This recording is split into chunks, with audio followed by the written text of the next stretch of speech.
welcome back to another sterling edition of the Common Constitutionalist Weekly Podcast, and I am, as I always am, the Common Constitutionalist.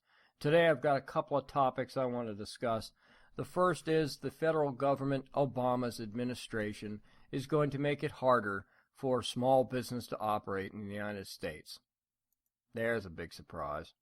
And second, you know that ransom payment that we paid to Iran to get our people back? Well, it's a lot worse than you thought. Today on the Common Constitutionalist.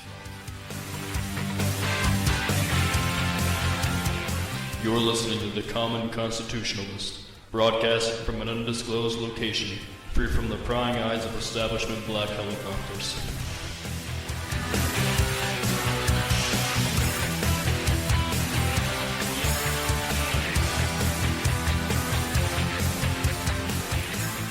All right. So, as I said in the intro, the feds are going to make it harder for small business to operate in this country. Specifically, they're going to make it harder for businesses small businesses, to win federal contracts for work work on federal property, for that matter. So they're going to make it harder for somebody to find a job in a small company, to keep a job in a small company, and basically to overall assist small companies in just staying in business. Now, granted, as a constitutionalist, I know that it's none of the government's business, or it's not the government's responsibility to assist in small business. But it's also not the federal government's business to hamper small business at virtually every turn. So this one comes to us from fedsmith.com, no relation. The Obama administration, in its latest effort to update workplace policies, it says have lagged far behind the realities of American lives, will, here we go, require federal government contractors to provide paid sick leave to their workers. Yeah, there you go. If you win a federal contract and you're just some mom and pop thing, you think hey, great, we just struck gold, we won a federal contract. Not so fast, bucko. Now dig this. The rule, which was issued on Thursday, just this past Thursday, and which the Labor Department estimates will directly affect more than 1.1 million people once fully in effect, enables workers, the workers of the world unite, to accrue up to 7 days of paid sick leave a year. Now that sounds fabulous. And the reason is fairness. It's always about the fairness with the Obama administration. It's actually always about fairness with government, period. But Tom Perez, the labor secretary, federal labor secretary, said, this is really part of a broader conversation. Let's have a dialogue, shall we? Liberals always want to have a conversation or a dialogue. They don't actually. What they want to do is just mandate and decree a bunch of crap, but they want to have a dialogue about it after the fact. So let me start. Let me start over again. This is really part of a broader conversation across America about what a 21st century social compact should look like, Tom Perez said. A social compact? What the flock does the federal government, have to do with social compacts with the people? I'm just checking. Hold on one second. I just want to see. I'm going to pull out my pocket constitution, and let's see. That would be Article 57. Yes, that's Article 57, where the government can decree all sorts of crap due to, what did he say? A social compact. Yes, that's Article 57. Look it up in your pocket constitution. Yeah, there you go. And Tom Perez, the labor secretary, ever the huckster, ever the joke meister, said in an interview, he quipped, back in the day when Beaver Cleaver got sick and June Cleaver was home, who takes off to stay with the beeve was a non-issue. In today's world of dual career couples in the workforce, our public policy has not caught up. Oh, terrific. Public policy. Oh, that's right. It goes back to the social compact. I forget. If in doubt, rule number 1, I suppose. And it seems that the federal government is just trying to catch up with cities and states who have more than 20 cities and states have already instituted this type of mandated sick leave, which Fed Smith says, which voters generally support according to polls. They don't. I'm sure they cite the polls, and I don't care, frankly. And this is the difference, frankly. If states and cities, remember, what was that? What's the State Right Amendment? Oh, yeah, States' Rights Amendment number 10. Amendment number 10 to the U.S. Constitution. Let's get out the old pocket Constitution, which I always have handy. I've got a couple of them sitting right here. Let's see, Amendment 10. The powers not delegated to the United States by the Constitution, that's a hot one, huh? Nor prohibited by it to the states, are reserved to the states respectively or to the people. And what that basically means is that the states and the people of the states, localities, can pretty much do whatever they want to do without federal involvement, okay? They're the 50 laboratories, so to speak, and they're allowed to do whatever they want to do per the Constitution. And the big difference is that when states and cities do these types of things, they're voted on by ballot initiatives. All right, so the people come out and vote for this stuff, but that's not good enough for the federal government. See, they don't have to do voting, this old archaic voting process and ballot initiatives where they actually get the people to chime in. Now that the people don't know any better. So what actually has to happen is that the federal government needs to mandate this type of stuff. And actually, the federal government had been trying to pass a law on this. It was called the Healthy Families Act, but it's been tied up or stalled in Congress for years. But and it's, according to Fed Smith, prompting the administration to seek alternative ways of achieving the policy's goals. That's code for, remember Obama said, I can't wait for Congress. I can't wait for Congress. Yeah, he can't wait for Congress. So if Congress doesn't do what he wants them to do, they're just going to pass a rule, pass a regulation, enact a rule, enact a regulation, a decree from on high, and this is what you're going to do through the Department of Labor. There's no voting, there's no ballot initiative, there's no public input, there's no squat. Now, part of the reason our benevolent federal government is forcing this rule on small business, well, on all business, but small business, as per usual, will always get the brunt of this because they don't have armies of attorneys and accountants and bureaucrats within the major corporations to institute this kind of crap. But the article cites that recent data, again, I don't know what recent data, suggests that more than 35% of private sector workers do not have access to paid sick leave. Well, sorry, but that's just the way it is, unfortunately. For some companies, they just can't afford to do this kind of stuff. As Limbaugh has said 1,000,000 times, and I've said umpteen times, small businesses, small companies don't have just a pile of money like you see in the movies where you get this drug lord or something, where this guy, one of his mules brings him a bag of cash, and he opens up the safe in the back of the office, and you see, $1 million in large and small denominations stacked neatly in the safe. Small businesses don't have access to those kinds of funds. So this is going to directly hurt small business, and if you happen to win a federal contract, then you're basically kind of screwed. So it's going to lock small businesses out of federal contracts, which again goes back to the politicians and the government's favorite crony corporatism. They love the crony corporatism. But still, proponents, as Fed Smith writes, argue that the benefits can have large social consequences. Oh yeah, they'll have freaking social consequences, all right. Yeah, the social consequence is going to be sitting in the unemployment line because you've been laid off because they had to provide sick leave to all the other people with seniority, and you're the low man on the totem pole, so you gots to go so they can afford to pay the sick leave for the Nimrods that are still on the payroll. But still others, according to FedSmith, argue that paid sick leave actually limits the spread of disease. There is evidence. I'm sure there's evidence. There's always evidence. For example, that a substantial number of private sector workers who became ill during the H1N1 pandemic in 2009 were infected by coworkers. What freaking pandemic? The only pandemic about H1N1 was in the press spazzing over it. It may have been pandemic elsewhere, but in the United States, as I recall, it fizzled out remarkably quickly. Pandemic, what a joke.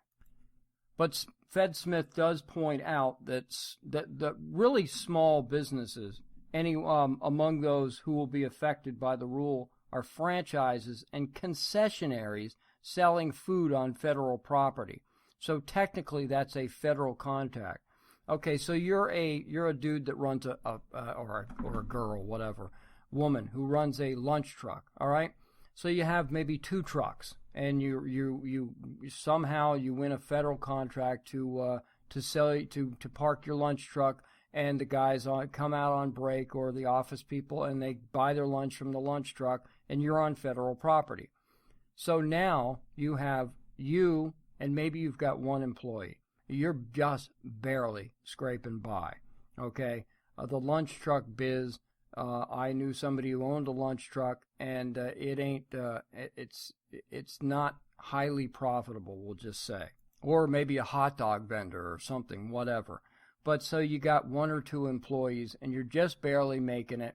And now, because of the federal contract decree, you have to provide up to 7 days of paid sick leave for both or 1 or however many little employees you've got in your lunch truck or hot dog kiosk business. Yeah, how long are you going to stay in business doing that? You're either going to downsize and do it yourself, or you're just going to go out of business, or you're going to give up the contract to some big behemoth, Lunch Truck Incorporated or something like that, and they're going to lock you out, which is, again, one of these crony corporatism things where big business, they get in and they get to the ear of these politicians or to the administration, and they lock out the little guy. And the U.S. Chamber of Commerce, of which I am no fan, agrees that if someone isn't providing this benefit, there's a reason, and it isn't because they're bad people or they're evil employees. But yes, according to the federal government, according to the Obama administration, everyone in the private sector is inherently evil, and everyone in the public sector is inherently good, and they're just angelic. So the people in the private sector are always trying to get one over on their own employees.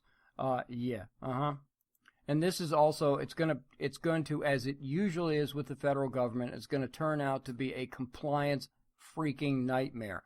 They cite an example of, say, a federal contractor in San Francisco wins a federal contract, but he's in San Francisco. So now he has to comply with 3 separate sick leave policies. 1 for the city of San Francisco, 1 for the state of California, and 1 for the federal government. But that's okay, because it's a federal compact. This is a freaking loser from word go, but it doesn't matter, because the Obama administration knows better than we do how to run our own businesses, and apparently how to treat our own employees. Gee whiz, let's take a break. It's long overdue.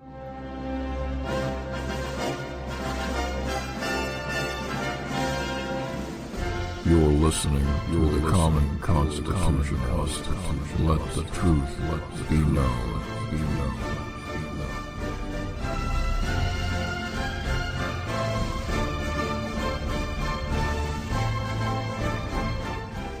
Okie dokie, welcome back.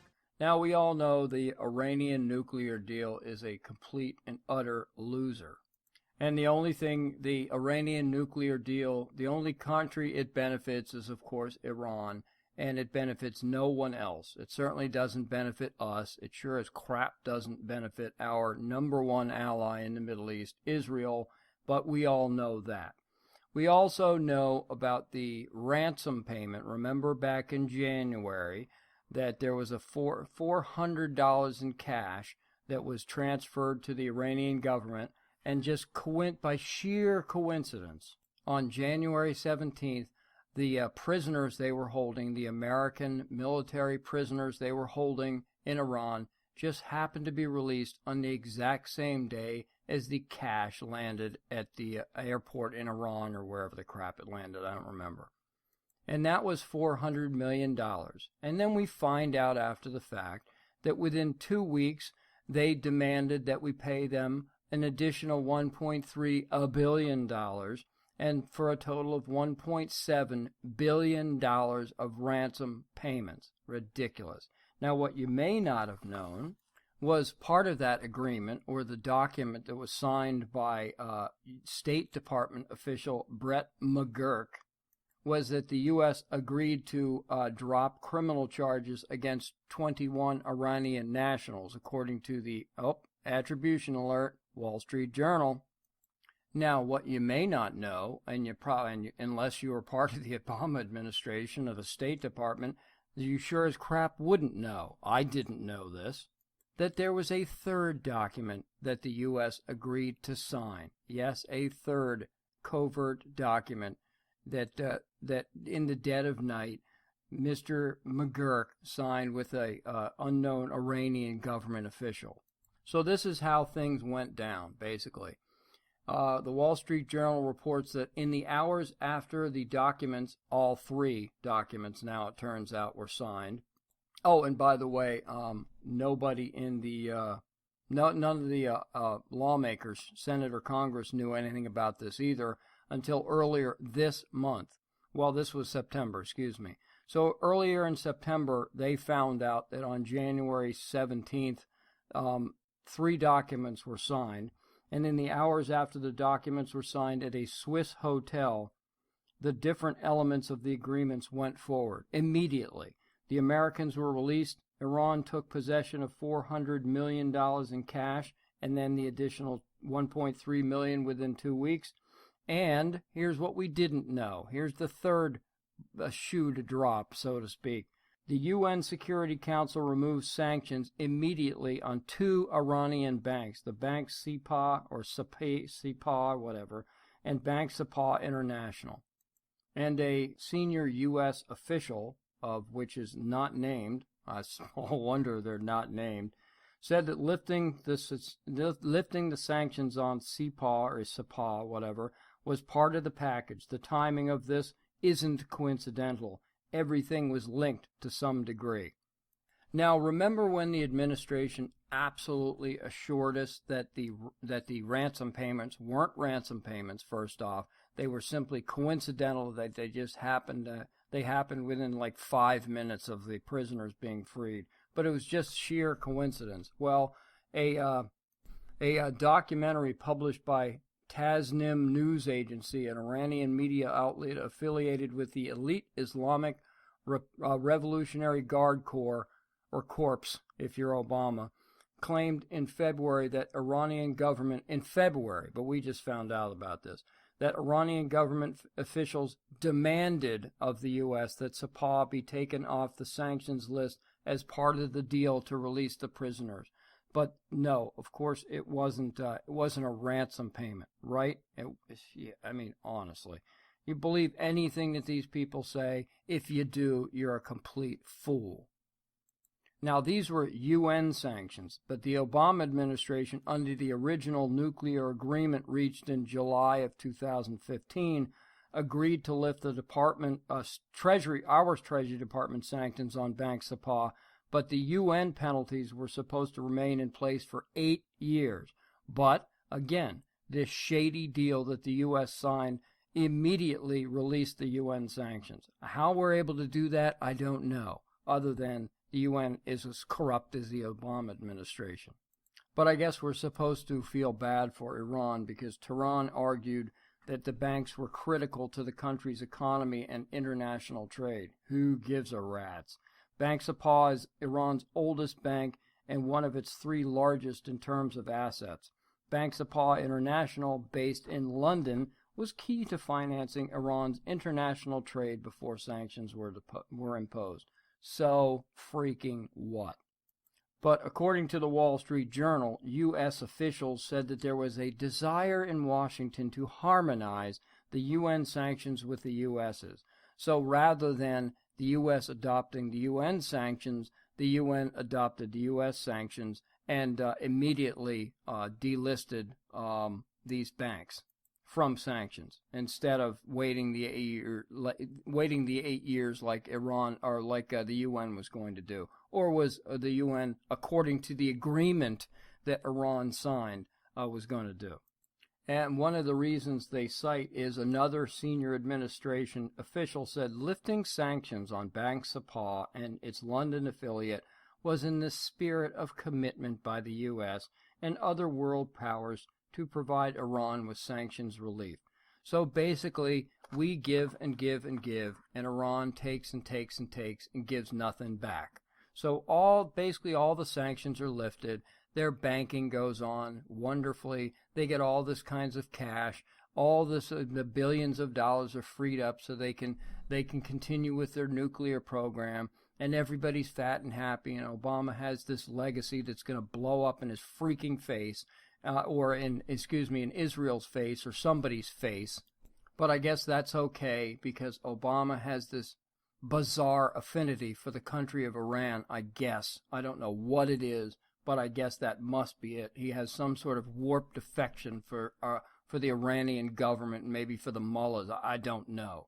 And back in 2007, before Obama took office, the U.S. Treasury Department, they sanctioned Bank Sepah and Bank Sepah International because they alleged that both banks had a role in bankrolling Iran's missile program.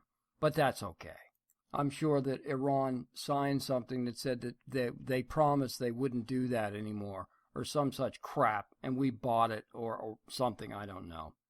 But back in 2007, Treasury issued a statement saying that Bank Sepah is the financial linchpin of Iran's missile procurement network and has actively assisted Iran's pursuit of missile capability and carrying weapons of mass destruction.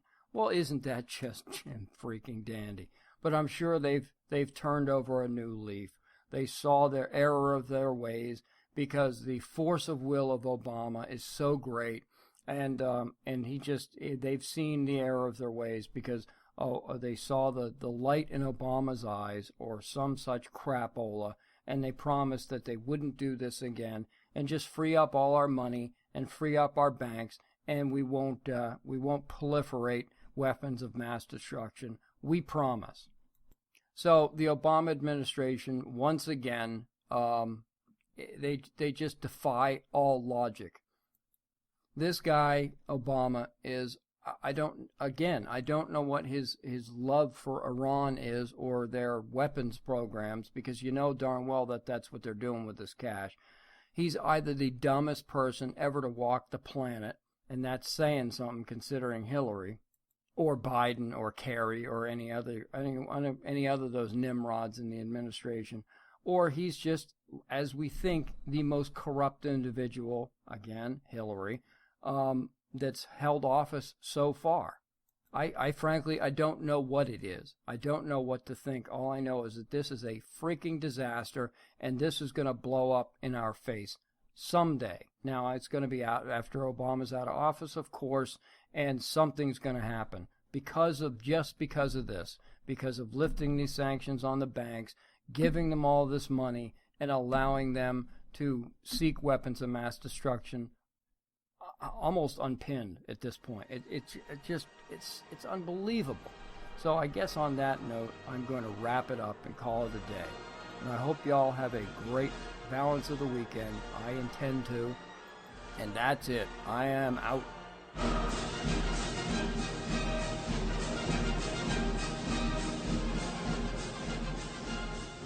Thank you for listening to the Common Constitutionalist Weekly Podcast.